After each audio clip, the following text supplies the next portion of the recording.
Hi అండి. అందరూ పండగ హడావిడిలో ఉండుంటారు. మా హడావిడి అయితే మధ్యాహ్నానికే అయిపోయింది.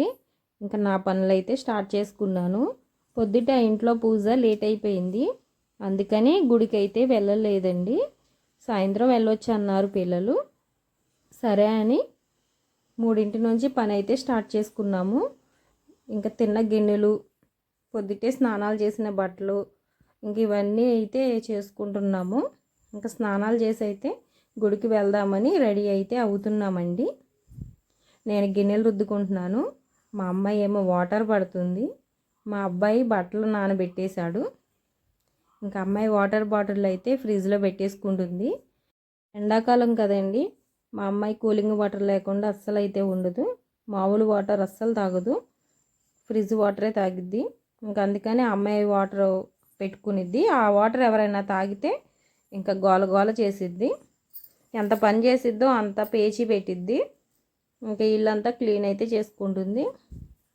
నేను బట్టలు గిన్నెలు అయితే చూసుకుంటున్నాను. ఇంకా ఇల్లు క్లీనింగ్ అనేది మా అమ్మాయే కదా చేసేది.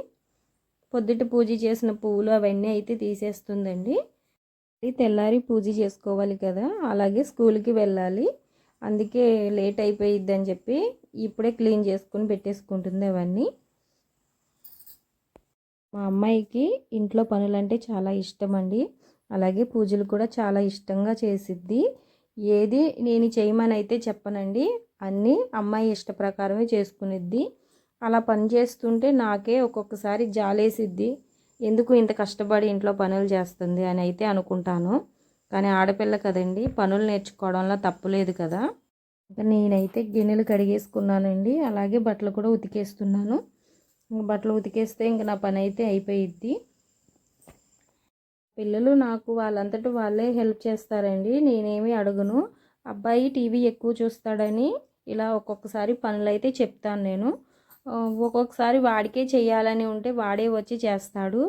మీకెవరికైనా అనిపిస్తే చెప్పండి. మా పిల్లల్ని నేను ఏమైనా ఇబ్బంది పెడుతున్నాను అంటే నాకు కామెంట్ చేయండి. నేనైతే వాళ్ళని పనులు చేయమని అయితే అడగనండి. మా అమ్మాయిని మాత్రం ఒక గిన్నెలు రుద్దమని అయితే అడుగుతాను. అంతకు మించి ఇంకేం చేయమనను. బట్టలు అయితే అస్సలు ఉతుకుదు మా పాప. ఎందుకో దానికి బట్టలు ఉతకడం అంటే అస్సలు ఇష్టం ఉండదండి. ఇంట్లో పని ఎంతైనా చేసిద్ది. అసలు పని చేస్తున్నాను అనే ఫీలింగ్ కూడా అమ్మాయికి ఉండదు. నేను పిల్లల్ని ఇబ్బంది పెడుతున్నాను అని మీకు ఏమైనా అనిపిస్తే నాకు కామెంట్ చేయండి. మేమైతే రెడీ అవుతున్నాము. నేను బట్టలు గిన్నెలు పూర్తి చేసుకొని వచ్చేసరికి అయితే అమ్మాయి ఇల్లు అయితే ఇలా క్లీన్ చేసి అయితే పెట్టేసిందండి. ఇంకా మేము గుడికి అయితే బయలుదేరిపోయాము. మా అబ్బాయి వీడియో తీస్తున్నాడు. ఇది కొత్తగా కట్టిన సీతారాముల గుడి అండి. మేము అస్సలు రాలేదు, ఇదే ఫస్ట్ టైము. ఇదేనండి వీడియో.